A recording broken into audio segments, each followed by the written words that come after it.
In this question, they are saying a car starts from rest. You understand what is the meaning of this?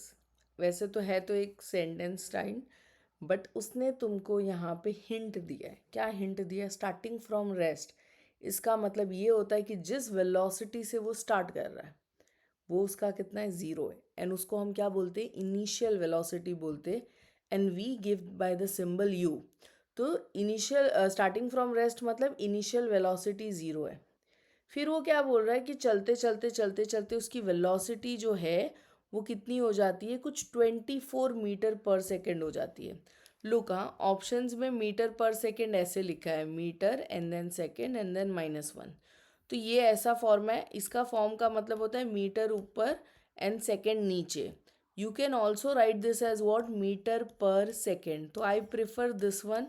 इसमें से जो भी तुमको पसंद है, इधर सेकेंड वन और थर्ड वन, दोनों में से तुम कोई भी यूज़ कर सकते हो. Okay, so do not get confuse कि वहाँ पे मीटर पर सेकेंड ऐसे लिखा और इधर ऐसे लिखा है, तो how will that work? It will work, don't worry.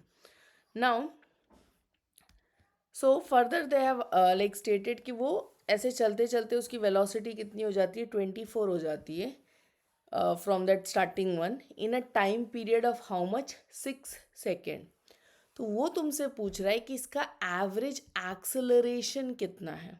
Okay, and second thing उसने तुमसे पूछा है कि कितना डिस्टेंस ट्रैवल करेगा in this entire 6 second. So this is what something they have stated. ना लुका, एक मैंने तुम्हें अंडरस्टैंडिंग पॉइंट ऑफ व्यू के लिए एनिमेशन शो किया है. बट यूजुअली जब हम न्यूमेरिकल स्टार्ट करते हैं ना, तो इट इज़ ऑलवेज रिकमेंडेड कि put your pen and paper on like in your hand, and starting में ही जैसे तुम रीड करने जा रहे हो ना, उसके पहले तुम गिवन लिख दो and then you start reading. A car start from rest मतलब उसका इनिशियल वेलोसिटी कितना है? ज़ीरो है. तो whatever values you are getting then and there only first you write and then proceed further. Velocity reaches to 24 metre पर second. इसकी velocity कितनी है? 24 मीटर पर सेकेंड की है. Further in a time period, इधर टाइम जो है वो भी दिया था. How much is it? 6 second. Fine. तो ये कुछ हो गया. अभी उसने तुमसे पूछा क्या है? उसने तुमसे पूछा है इसका एवरेज एक्सेलरेशन कितना है. Okay, second thing is asking you कि कितना डिस्टेंस ट्रैवल कर रहा है. ये कुछ उसने तुमसे पूछा है. Understood? And I hope kinematical equations के जो सेट ऑफ फॉर्मूलाज है वो तुमको आते हैं. Yes, these are the formulas that we have studied.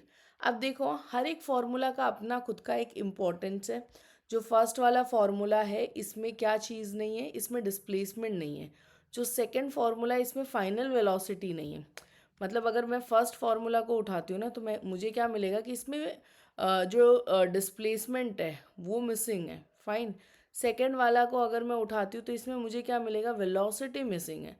Third वाले को अगर मैं उठाती हूँ तो मुझे क्या पता चलता है? इसमें टाइम मिसिंग है. तो तीनों में से एक एक चीज़ें मिसिंग है. सेकंड थिंग, एक चीज़ और, कि अगर तुम ध्यान से देखोगे whether it is the first, second और थर्ड, तीनों फॉर्मूला में एक तो इनिशियल वेलोसिटी एंड दूसरा एक्सिलरेशन तीनों में प्रेजेंट है. अंडरस्टैंडिंग? तो उसने तुमसे एक्सेलरेशन निकालने बोला है, मतलब तुम तीनों में से किसी को भी यूज़ कर सकते हो.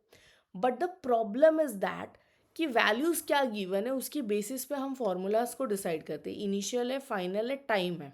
फाइन. तो मुझे एक ऐसा फॉर्मूला चाहिए जिसमें इनिशियल, फाइनल एंड टाइम दिया हो. ओके, जो भी गिवन क्वांटिटी है वो कौन से फॉर्मूला में है, मैं उसी फॉर्मूला के थ्रू क्या करूँगी? I will try to get that value. So what I can find is initial velocity, final velocity and time. ये तो मेरा जो फर्स्ट इक्वेशन है इसी तीनों में मतलब ये है. सो चलो देखते हैं, एक्सेलरेशन निकालते. इनफैक्ट अगर मैं इसको फिर से इन द फॉर्म ऑफ ए लिखती हूँ तो ये तो तुम्हारा वही एक्सेलरेशन का फॉर्मूला बन जाता है. A is equals to v minus u by what? T. Fine. चलो देखते हैं. So final velocity is 24 minus zero divided by whatever the time period. तो 24 को हम किससे डिवाइड करेंगे? 6 से डिवाइड करेंगे. So what I will be getting? I will be getting that 4. तो मेरा जो एक्सेलरेशन है इट इज़ 4 मीटर पर second square. what is the acceleration given over here? 4 metre पर सेकेंड स्क्वायर. Understood?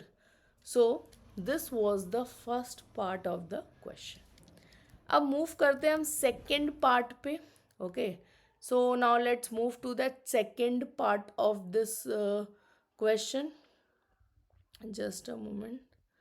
तो second part of the question जो है, इसने उसने तुमसे क्या पूछा है, he is asking you displacement. अब देखो, फर्स्ट वाले फॉर्मूला में डिस्प्लेसमेंट नहीं है, वो हम यूज़ भी नहीं कर सकते and we don't even want also. So I will go with that second one, right. Displacement चाहिए एंड अकॉर्डिंगली उसी के रिस्पेक्ट से सारे वैल्यूज़ भी है. तो फॉर्मूला क्या है, U T plus half A T square. Understood. Now कुछ बच्चे ये भी ट्राई करेंगे कि लेट्स से कि मैं डिस्प्लेसमेंट पहले निकाल लूँ, एक्सेलरेशन बाद में. नहीं हो सकता है, बिकॉज हर फॉर्मूला में तुमको एक्सेलरेशन चाहिए ही था. सो ना इनिशियल वेलोसिटी इज ज़ीरो, तो whatever time is there उसको तुम मल्टीप्लाई करोगे तो वो भी ज़ीरो हो जाएगा. वेदर यू राइट और you don't write doesn't makes, मतलब it is of no use. दोनों ही केसेस में उसको ज़ीरो ही होना है. टाइम पीरियड मेरा कितना है, 6 का square, so it will be here. Okay, ये ज़ीरो हो गया, that means term just got eliminated. 1/2 इधर. Rather than writing 1/2 again, let simplify it over here only. क्या सिंप्लीफाई कर सकते, 2 1 ज़ा और ये कितने ज़ा, 2 ज़ा, राइट.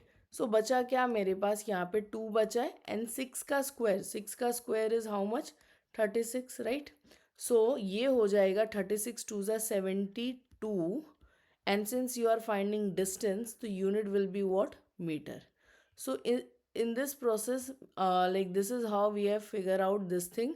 Like हमने डिस्प्लेसमेंट जो है वो जो हमारा डिस्प्लेसमेंट था इस प्रोसेस में, दैट मीन्स जो डिस्टेंस ट्रैवल हुआ वो हमने क्या किया है, फिगर आउट कर लिया है. Understood. Now this is what they have asked in both the cases.